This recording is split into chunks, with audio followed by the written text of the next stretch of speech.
We're here at Tenant Live so you all can connect with one another, but also share best advocacy strategies for federal housing advocacy, as well as how to lead in your communities. So today we have two awesome Generation Housing Justice Fellows joining us from the first inaugural cohort of the program.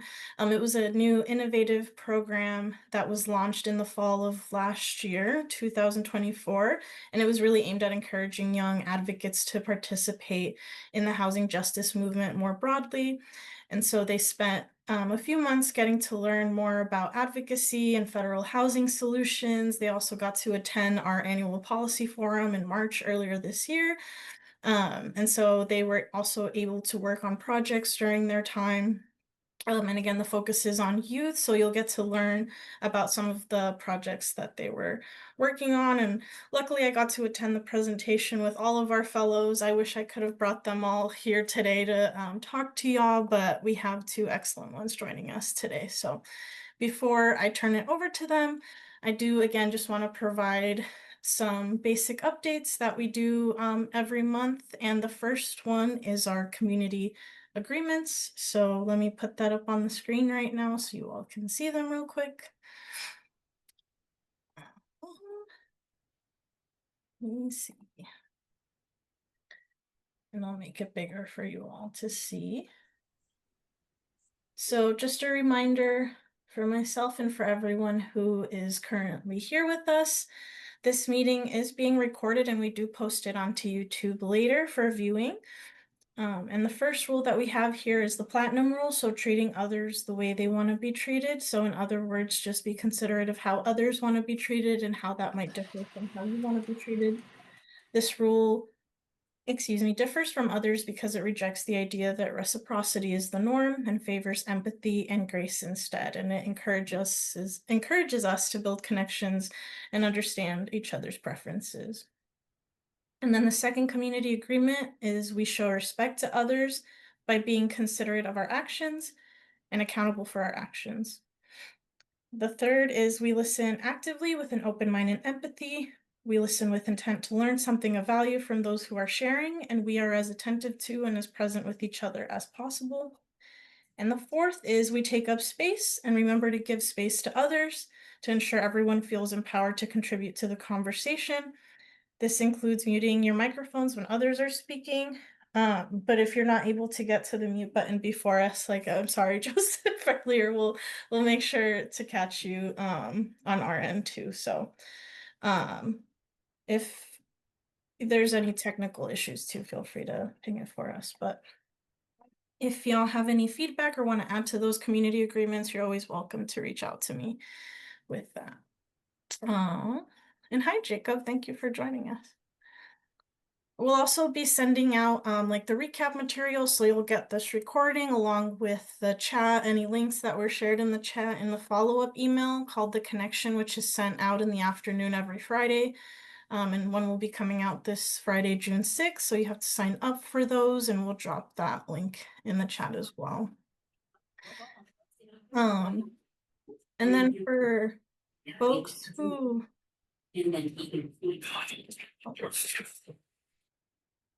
Awesome. Okay. So, and then the last update that I have for you all is if you are all interested at all in applying to our collective program, we highly encourage you all to apply. We'll put the link in the chat shortly, but I just want to let you all know for folks who might not be aware what the collective is, it is a dedicated group of tenant and community leaders with lived expertise in housing and justice who have worked to advance like housing and racial justice in their communities, but we're also trying to get them more involved in federal advocacy. So if that sounds like something you're interested in, it is a cohort program and it lasts about 9 months. And Jacob, who is in the chat right now, is also in the current collective. So if you want to send him like a little DM and ask him about his experience, I'm sure he'd be happy to share more. But I'll drop that in the chat for you all. And last but not least, again, just make sure that you stay muted if you're not speaking. And if you have any questions that come up for you all throughout this meeting today, feel free to drop them in the chat. And as always, we try to make sure that we develop some time for you all to connect with one another. So just giving a fair warning to the introverts in the room with us right now. We're going to get started with that in just a second. So for today's breakout room, well, first I just want to say Happy Pride Month to those that celebrate. But I think too, in addition to it being Pride Month, I think, at least for myself, and I wanted to talk to you about this too, is kind of like what solidarity means to you, especially when you're showing up for a community that might not necessarily resonate with what you identify with. And I've had a lot of conversations about that with my colleagues too, and what that looks like. So whether or not you're part of the Pride community or the LGBTQ plus community, or whether you're like identify as BIPOC, or part of any like marginalized or oppressed group, like what that might look like if you're standing in solidarity with your community or folks outside of your community. So I'll drop that in the chat. I feel like that might be a deeper question than what I've asked in the past, but I'm really interested in hearing what y'all come up with in the breakout rooms. So my intern Kenza will break you out into breakout rooms here momentarily, but I'll drop that question in the chat. And you all will have about 10 minutes to talk amongst each other. And again, that question is, what is something you're doing to show solidarity with a community you might not identify with? So we'll open those breakout rooms shortly.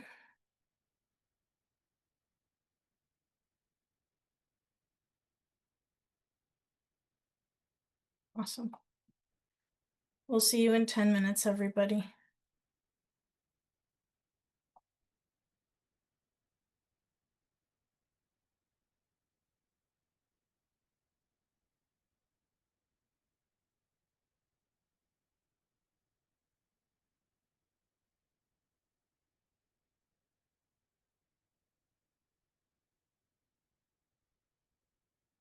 Cool. And then anybody who's here, I think there's still some people trying to leave, but if there's anybody here who doesn't want to go into a breakout room, there's no requirement to do so. So feel free to stay and hang out with us. Again. Awesome. Well, welcome back, everybody, from the breakout rooms. I hope you all had some good discussion. I don't want to take away too much time from our guests today, but if there's one person who wants to share a little bit about their conversation, feel free to raise your hand or come off mute. Hello. I'm not very bashful, so I'll just jump in. Yes. Look at all these lovely ladies, man. Where are the guys? Where are the guys? I tell you, boy, this is getting to be something. Okay, there's Stan. There's Jacob. Okay, we're guys, out here. thank you. We're I need some backup here. Come on, you can't just put me out like this. Okay, okay. Well, we didn't really get into too much detail, but basically what we came up with in terms of showing solidarity is identifying common needs, because still too often we want to stretch ourselves and try to help everyone. But unfortunately, given limited resources, because I don't think everyone can do everything, we need to try to see who it is that we can help, and do it in the most productive and effective manner. And so in terms of that, uh, once we've identified that group or those individuals, then what is it that we can do to provide cooperation and support in terms of whatever it is that they may need, to again, help improve the quality of their life, or some assistive service, whatever that may be. The complex where I reside is primarily seniors, and our focus is on, okay, and our focus is on creating activities, presentations that enable residents to know about assistive services, to receive information regarding tenants' rights, and other issues that they may be concerned about. So I can go on and on and on, but okay, but I'll leave it at that. Awesome. Thank you so much, Joseph. I, And I then had to save for, oh, what happened there? I don't know, actually. Oh, somehow I lost the page. I hope I don't lose you. No, you're okay. Are you trying to share Yeah. your screen? No, I'm not. And I don't know why it's doing that. Back to meeting. There we go. Okay. There we go. Now I found you. No, I was going to say one of the great, I really enjoyed having that conversation between me and Joseph, because he was talking about that there's a tenant board, like that, they can talk to each other about like what is needed for the area. I really, really thought that was cool. And that's something I haven't really heard about here. So it was an interesting conversation. Awesome. Thank you both. And then I see Jacob has his hand up too. We'll take that comment and then we'll move forward. Yes, I think something else that I do to show that like solidarity is just to know that community, get to know like what they're about, get to know how they are. That way I can see what I can do to best support, because I don't want to assume anything. And so it's like, I'd rather just be like, okay, let me see how I can help. Let me see what their need is. So oftentimes, with communities I don't know, I'm not familiar with or identify with, I often sit in like table talks. So I sit in different types of meetings where they are. That way I can see what best support. And then also just showing that just showing that like I'm with them, like I'm like, going to their meetings, sitting back and just listening instead of trying to fill the room, and give them the space to fill the room with their voices and stuff. I think it's also really important, because oftentimes some communities don't have a voice, don't have that power to speak, and so creating that power that they can speak can also show solidarity. Awesome. Thank you, Jacob. And again, thank you, Joseph and Chandra, for sharing. And now I have the lovely honor of introducing our guest today. As I noted earlier, we're going to have 2 Generation Housing Justice Fellows, now alumni, joining us today. And first off, we'll have Amea Smith. And I'll introduce both of them now, but Amea will go first. And Amea is a passionate advocate based in Louisiana right now, but does a lot of advocacy around housing justice and has lived experience navigating homelessness and domestic violence. And we also have Phoenix Berry joining us, who is based in Kentucky and is also a housing justice advocate that uses their lived experience to push for change. So Amea and Phoenix, please take it away, and whenever you're ready to, I have your presentation up, so just let me know. Okay. Hey everybody. Again, like she said, I'm Amea. For like my project of the Generation Housing Justice, I chose to create like my own social media campaign. And this campaign, so I work with youth that are homeless, people that are aged 16 all the way through 24, dealing with homelessness, whether they've been in DCFS custody or OJJ. We help them get housed and be in stable places. And I noticed a lot of times with the older, the older youth that we get that are like towards the 21 through 24 range, a lot of them have evictions on their records, which prevents them from being able to get housing. So that kind of gave me like the idea of, and I've been through an eviction, process before. Luckily, I like moved states, and I didn't know that kind of helped my case some, but it did, since I was able to move states. But a lot of people are homeless because can't, because they have an eviction on their record. So I guess you could pull up the PowerPoint. And like my PowerPoint, it just has some of like some of the things that I'll be posting on social media. I believe you can go to like start at like the 3rd page. The next, yeah, okay. So, like this is a little bit of like what I was kind of talking about before, like that people, a lot of times when people say that they don't have long-term housing is because, you know, they have an eviction on their record. But this is like an example of something that would be posted, on social media to, you know, help the movement. And you can go to the next one. And then, like, I don't know why the color looks a little weird, but like I colored it in myself. But those are the only states that currently have eviction sealing laws. And like I didn't even know about this until like until after I went, you know, to the conference that they had in DC and everything, and I was able to learn like, wait, some states actually do have laws that protects people's eviction records, you know, so that can't be used against them when they're looking for housing because it's kind of not fair in a sense if like you're holding an eviction for somebody who was 18 trying to get their first, you know, apartment and everything, and now they're like, you know, 21 or 20 something with, you know, some kids and stuff, and they aren't able to get a house because they're like, no, you had this eviction on your record, so we're not taking you, you know, for housing. But that seeing the amount of states that don't have eviction sealing laws is what made me be like, okay, this could be, you know, like a nationwide movement type thing. And you can go to the next page.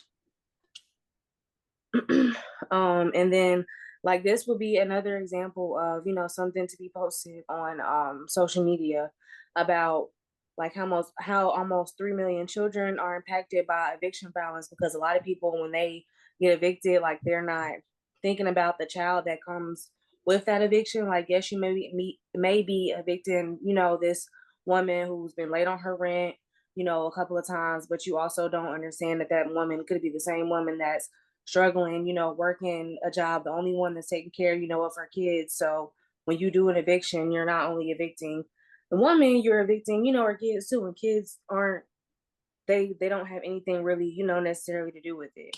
Um, so and that's another, you know, statistic too that it can often like when kids do have to go through the eviction process, like they can also have health problems, you know, and things like that. And they don't have like they have food insecurity as well. But like that's another example of like something that will be posted online. And I think you can go to the next one too. Yeah. This too is like something because when I'm posting, you know, online, like I want it to be able to grab people's attention. So like this is like a example of a little infographic to be able to use. Um everybody every 4 out of 10 evicted individuals are children. And like posting kind of something like this online is just like, you know, tugging at people's empathetic side, to be able to, you know, kind of like relate, like as to see like why they want to, you know, join the movement. And all of these like pictures that are being shown, that's just like examples of how I'm, you know, starting the movement down here, and everything, just to be able to give other people examples of, okay, hey, I can maybe go this route, you know, and try to use this and post about this because social media is like the main way now to connect with other people, you know. That's the main way a lot of things get to be bigger. And then I think I have like one more after that too. Oh yeah, and then this is just the goals of this like campaign is to like create new legislative changes, raise public awareness and like offer support for, you know, people that are like going through, you know, eviction, like whether they're going through evictions, whether they're trying to like, you know, help people that are going through evictions and everything. Um but yeah, that's probably the last little part that I need of my PowerPoint. I know I might have like sped over it a little bit some, but like just basically it's the social media, you know, movement. Those were kind of like pieces of the social media movement that, you know, I'm creating. So yeah, if anybody has any questions or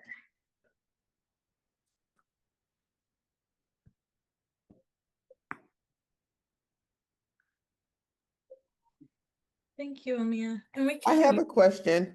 When you were looking, because I mean, I'm kind of saddened because I don't see when you were showing the states who have evictions, ceiling, I don't understand how Washington doesn't have it when Oregon and California doesn't. We all be on the same page over here on the West Coast, but Idaho has it.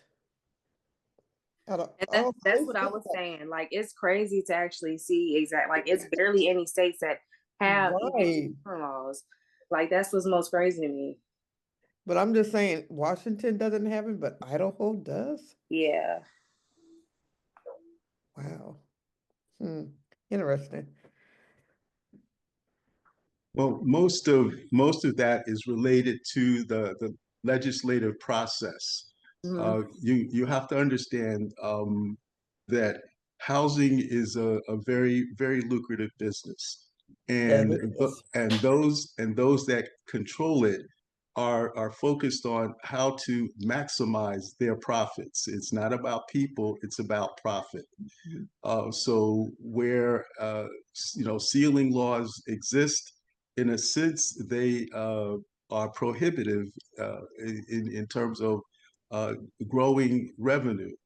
So this is why you see the paucity of states where this compassionate focus is actually presented. So I hope that helps. No, I just live next to Idaho because I currently live in Spokane, coming from Seattle, and I know the makeup of Idaho, which is real conservative. So it's like that's kind of what makes me surprised that they have this law when they shut down everything else. Yeah. And Washington doesn't, like Eastern Washington and Idaho are kind of on the same makeup. So it's interesting. So I need to talk to my city council and then maybe that's something we can talk about trying to pass next year on the state level when I talk to my work people, my coworkers. Yes. 100%. That'll be the next thing on the to-do Right, that'll list be for the y'all. next thing. I think I saw a question. I know there's a few hands up too, but I saw a question in the chat too for Amea that says if there's like a social media page to repost or if that's something that you're still working on right now. So the page, like it's the movement itself is officially gonna start back in like the first week of July. I'm actually like I just hit maternity leave for my job. So, I'm like I like to plan everything to like have, kind of out, and I work for a nonprofit. It's called Youth Oasis, and we're based out in Baton Rouge. So that's like what I'll be rolling it out on, first because they're allowing me to use their platform to be able to try to start kicking it off. And then, hopefully it can be on other pages, as well, and things like that. So, and also too with the states, like with the states that I highlighted as well, even though like they do, they do have like different eviction ceiling laws, like some of them aren't exactly the same, but the only thing that's in common about all of those is that they have some type of eviction ceiling law, whether it's fully in favor of the tenant or the landlord is, but they all do have some type of law.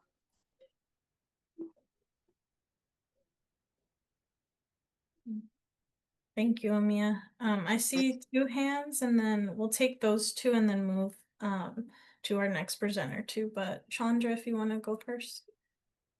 Yeah, so I was wondering, like, with those places that don't have something in place, is there like, I mean, I guess the reasoning behind it, is that about like making money for like pushing people towards like more like landlords or areas that have like higher rents, and is it about money? I mean, what is the reason for not doing something like that? Does anybody know? I know from like my experience, like definitely living in the Baton Rouge area, I can tell you that it's definitely like it's clear that we're one of the states, that were, racially divided not too long ago. So like it's clear that they want it to still be some sort of dynamic, from what I have just, seen and like from research that I have done. They and like they'll make rent, they'll make, you have to undergo not eviction, tenant screening and everything, and they're able to see even if you paid an eviction off, they're still able to see, oh, they still have that eviction on their record. But I noticed like a lot of times, because especially when I see, youth that are young, that come in and they're like, they had an eviction on their record. A lot of times it's like they'll get into these situations where it's their first, apartment, and they'll sign, for however much it is a month. They don't really know about managing money like that. But then it's like, once you're behind on money and you're trying to get out, they're not there to help you, so you have no choice but to, leave out of it. And then some of the buildings and stuff down here are so like they're so bad, you wouldn't even, it doesn't even make sense to charge rent for those places. Like the condition that they're in is not like a good condition, so I mean, I really do believe it's like a money game, and things like that, because they're not wanting to sell to the poorer class. They're not wanting to let us, live and help us live, even though we do need help. They're wanting to just support the, higher class, the class that has money, basically.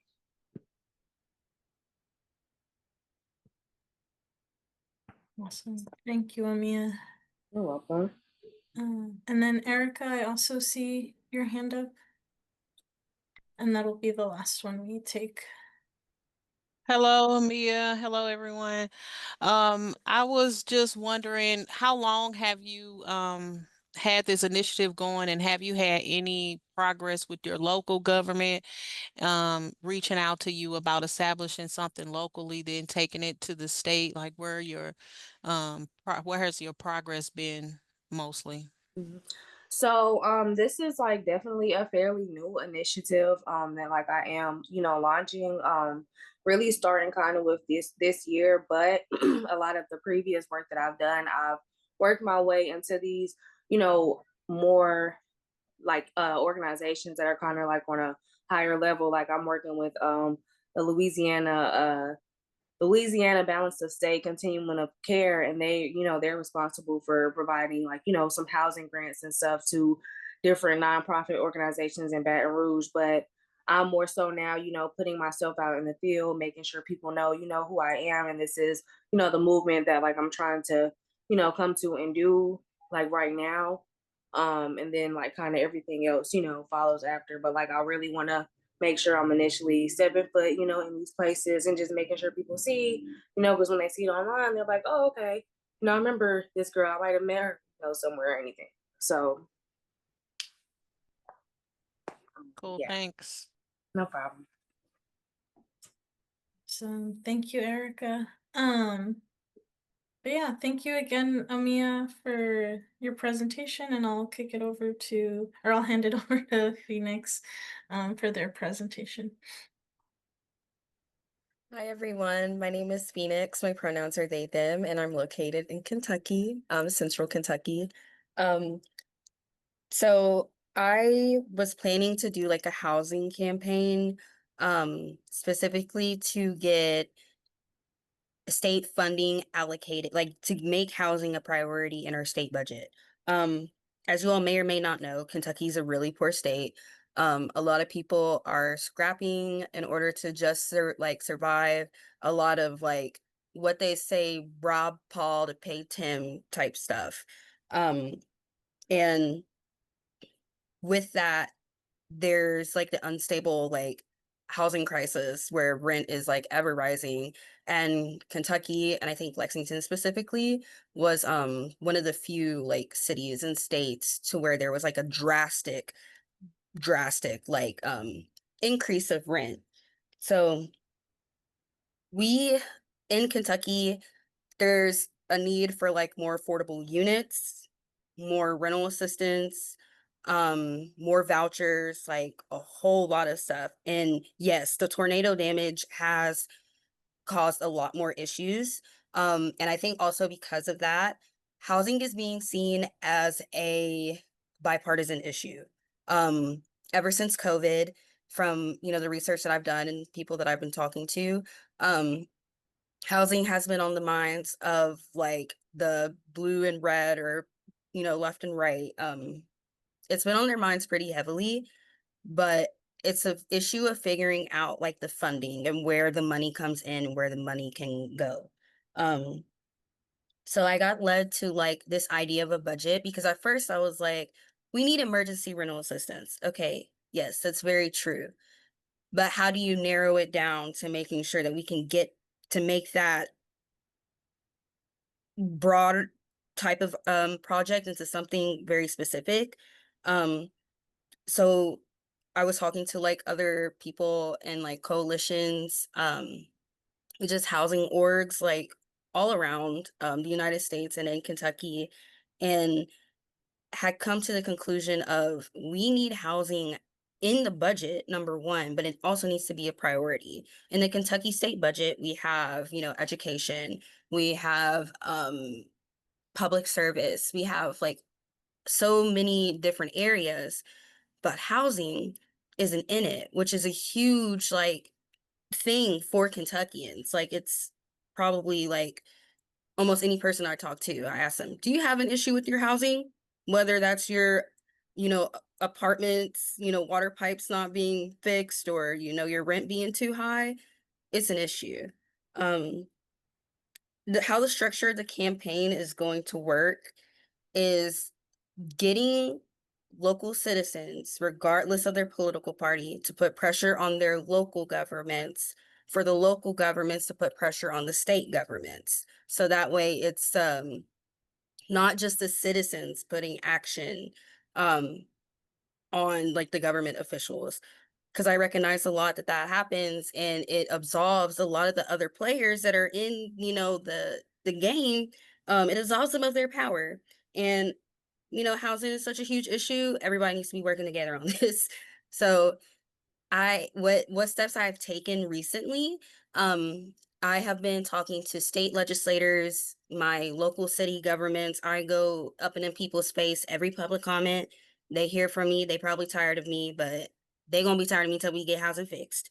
Um, and talking to other like people and other orgs, and right now I'm at the point of trying to get people together to go to the state legislators. They said if I can get 7 to 10 people together, that they will be willing to meet with us. So I'm trying to get people together to actually go up there and speak about their housing experience. But the thing is, it's a person with living experience, knowing how tough it is to pay bills, knowing how extracting it is to tell your personal stories from stuff that you probably haven't even healed from. I want to make sure that people are paid. I cannot afford to pay people out of my pocket, sadly. Because if I did, I would definitely make sure that everybody's paid top dollars just for having to, do this work. But sadly, that's not the reality. So I've been in this predicament of like, how can I get funding? How can I do something to where I can get people to, come up to Frankfurt with me and, speak out about these things, but they're not being extracted from, they're not being exploited. Like, is there a way if maybe I can get them food if like that's a situation, if they need food? Do I have to figure out a way to like do some trading or something? But I would really like for people to be paid. So that's the predicament that I'm in now. We're thinking about actually going in next year and kind of being on a more routine basis of meeting with legislators and having like local city governments. And I mean, like, I think we have like 120 counties. I want to see local people from all 120 counties because this is a problem that affects all of Kentucky, which I know it seems like a big thing, but this world, I feel like even though it's big, it's still small enough that we can build that collective action. Um, so we're thinking about doing that next year because that's when the budget is. Um, However, there is also a campaign that's going on currently that's about sealing eviction filings, which I'm actually going to be talking to Amea to see if we can, partner with her social media campaign because she's trying to go, international, and I want to help with that. So like they're doing that. And I kind of wanted to talk to some of the people that are doing this current campaign and asking if they would even have interest in helping out with the campaign that I'm planning, because I'm just in a planning research stage and I need other people to help. And that's something that I've been talking to a lot of Kentuckians about too. Like, I don't want this to just be a just me thing. I would actually like for it to be something that's led by Black low income folks, because we're the ones that are mostly impacted by a lot of these discriminatory housing laws. So yeah, that's kind of where we're at with the campaign. don't have any social media or anything like that right now. It's kind of just a one-man thing for the moment. Once I get more people, we can probably start getting some social media, like a page, get some emails, get some petitions out and stuff like that. But yeah, that's the Kentucky Housing Campaign. I don't know what it's called yet. No. Thank you so much, Phoenix. And again, thank you to Amea, and to everybody who's here again. Just a reminder that these folks were part of our inaugural Generation Housing Justice Fellow program, and so their goal really in the program was to like start this project. So I'm really excited for both of them to continue working on these things, and it's really inspiring to kind of see like what's happening across the country really, and what folks are interested in terms of housing justice. So thank you both. Does anybody have any questions for Phoenix? I also have Phoenix's Substack. I don't know if you're okay with me putting that in the chat so that folks can follow you in your journey. Yeah, so I'm actually thinking about, which thank you for reminding me, because I am planning to, like, as I go through the campaign, like I'm gonna be writing kind of like from my personal journey, because I also want to use this as a way to inspire younger people. I think I talked to Jessica in the icebreaker, and I want to be able to inspire people like them. So please, like, check out the Substack. I'll be adding more stuff more frequently. Thank you, Phoenix. And Chandra, I see you have your hand up. Yeah, I was just curious, like, because like I went through the budgets for my area recently and noticed that we have a room tax, and a larger proportion of people are using hotels for housing. And I was talking to some other people who are homeless, and our hotel tax goes to tourism. So like I was wondering if other states like yours has that sort of thing. And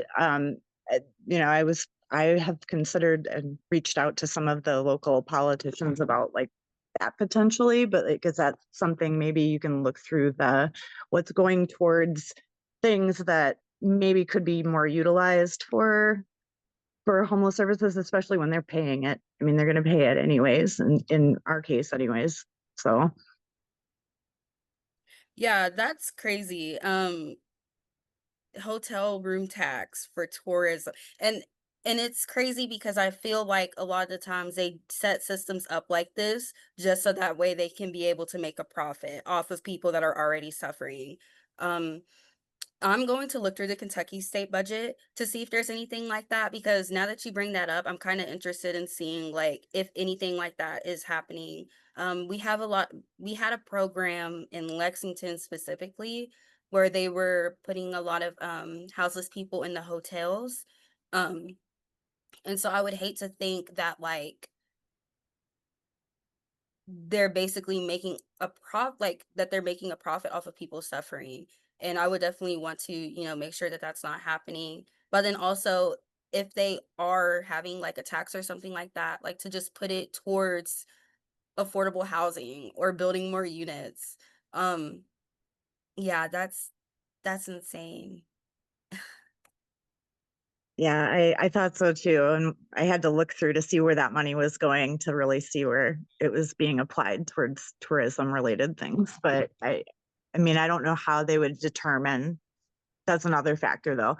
How do you determine how much of that is coming from your homeless communities, putting money into the hotels? So If you have any orgs, like something that like I would suggest, which I'm sorry if you're not like suggest like asking for advice. no, yeah, I'd take advice. I would suggest seeing if there's any orgs that you can work with, to see if there's a way you can track that information, especially if you have the time and interest in doing it.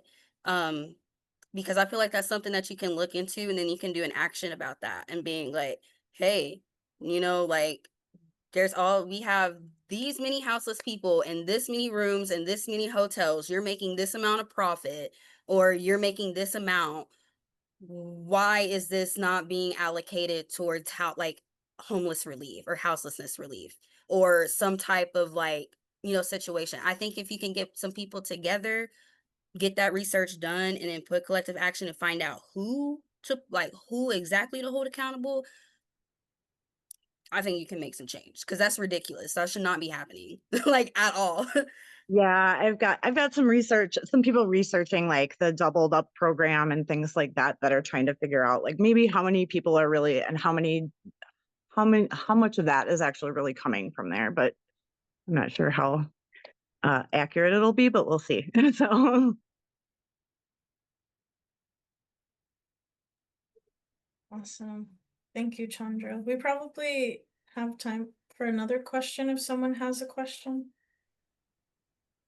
It's not so much a question, it's just a concern in terms of housing in general.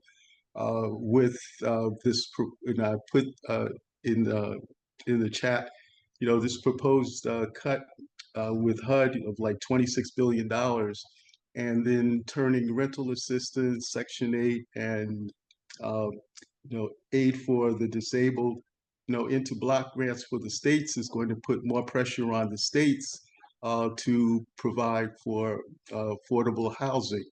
And unfortunately, in many, if not all states, this focus on gentrification is only exacerbating, an already critical situation regarding housing. So, it's really important that each of us encourage, those we know that vote to contact their local and state and federal representatives to address this. Because if not, based on some of the other contingencies in this proposal, many of the programs regarding rental assistance and Section 8 may be phased out, not phased out, but limited for individuals for a 2-year period. So what does a person do? Whether they're a senior or if they're disabled, if they're only going to be able to qualify for affordable assistance for a 2-year period. So something that we really have to think about. Yeah. And thank you, Joseph. I do see some hands, but I'll just quickly note before I go over to them. I think really important, and I appreciate you bringing that up because I did see your comment earlier. We released the coalition released an e-blast earlier today that kind of outlined the analysis and also like what our budget chart looks like right now, and I put that in the chat, and there's also like a few ways to take action from the federal level, but I also encourage y'all to share that with your networks and make some noise at the local level too, because I think it needs to be heard everywhere. And I don't know, Phoenix or Amea, if you had any thoughts about that too. I just want to make sure I don't speak over y'all too. Good. Okay, cool. All right, we have 4 minutes left, folks. Chandra or Anna, can you say your question in like 1 minute? Okay. I don't know, Chandra, if you just kept your hand up or. oh, I forgot to take my hand down. Sorry. Okay, no worries. Okay, Anna, go ahead. And I just want to comment on housing here in Philadelphia. The gentrification is making seniors forced out of their homes, and the housing is going up. I live in the actually I just let someone know I'm actually homeless now, but I'm still working and I'm living in somebody's basement for right now, but I'm still out here trying to help. And it's fortunately you say housing justice. I started an organization, Germantown Housing Justice, and when you don't get the council people and the people involved, they don't want to, because I've been with the council people and all that stuff. They getting the New Yorkers to come to Philadelphia and build these homes. Some of them are, and then we can't afford it. I live in North Philly right now. For a house here in North Philly to rent is $2,300, and this is a low poverty area for the minority. And and that's forcing the senior citizens out their homes. And it's forcing a lot of us that's working families that can't afford no rent. We need to figure out to come together and fight this fight. If we have to march and do a lot of protesting on this, because it's not just for me, but it's other people, because I work with the homeless and they all men that I work for and at a homeless shelter. And I just see a lot of things that I believe that our people that we vote in can do a lot more than just, voting them in and then they don't do nothing. They promise us stuff and then they don't do nothing. So I think that we should hold them accountable on what they said they was going to do.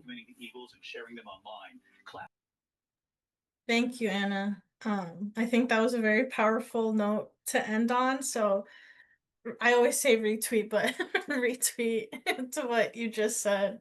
But thank you again, everybody for sharing. We have like a minute left, so unfortunately I'm gonna have to wrap us up. But if y'all have any questions, feel free to reach out to me in Phoenix and Amea. I can share your contact information with folks afterwards too. But thank you again to Amea and Phoenix for joining us today and for all of the awesome discussion that we had. As always, if you have any questions or any topics you want to see in the future, feel free to email me. We'll drop my email in the chat in a second, but our next Tenant Talk Live will be on July 7th. So make sure you rest up after July 4th weekend, and we'll be here at 6 p.m. on July 7th. And also, if you are looking to share more of your advocacy story, we do have 2 avenues to do that through now. The first one is our On the Homefront blog, and you can email outreach@nlhc.org to share more about your story on a blog, and also like what those guidelines are and what that stipend would look like if you wanted to participate in that. I don't have the link for it right now, but I'll include it in our follow-up email. We also have our Voices Heard platform, which just recently launched. But it's a way for you to share like a video recording with your members of Congress, sharing your lived experience and why that impacts policy. So really cool. We'll make sure to share that afterwards. And then again, just make sure to join the Facebook page if you're not already on it, so you can all stay connected with one another beyond this point. Yeah, thank you everybody, and we'll see you in July. Have a good evening.